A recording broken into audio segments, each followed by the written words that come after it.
Dito sa Gimba, Nueva Ecija, kambing daw ang sikreto ng kahuander nating si Ben. Kaya kuhang-kuha raw ang kiliti ng misis niyang si Maricel at ang luto ang pinispisan na ari ng kambing.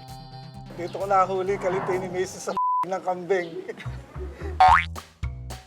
Iba raw kasi talaga ang sipa ng pinispisan sa kanilang labing-labing. Pag kami halo ng kambing, nakapagpapainit po talaga to.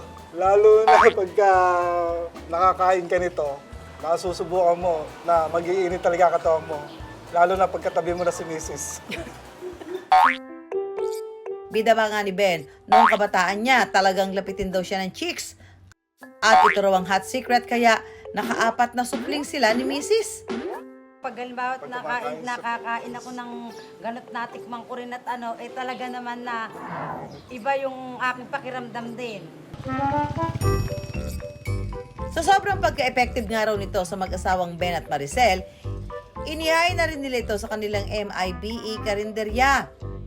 Tip ng mag-asawa sa ganitong negosyo, mas makatitipid daw kung buhay na kambing ang bibilhin. Ang 16,000 pesos kasi na kambing sa palengke, halos 4,000 piso na lang daw ang halaga kung buhay. At ang sikreto raw sa binabalik-balikang putahe, nasa pagkakatay. Yung po ay itinatapon po namin, kahit po gapatak ng dugo ng kambing na ito ay ala po kaming isinasama. Mga kawander, magluluto tayo ngayon ng pinispisang kambing. Akalain nyo ba na 3 lang ang main ingredients sa lutuing ito? Siling berde, sibuyas at ang laman loob ng kambing. Unang hihiwain natin ay ang laman loob ng kambing. Hiwain lang ang mga sangkap ng maliliit at pwede na itong idiretso sa gisa. At ang ari ng kambing, isasama rin daw ang balat. Cooking time! Kaunting pasensya lang sa pagigisa mga kawander.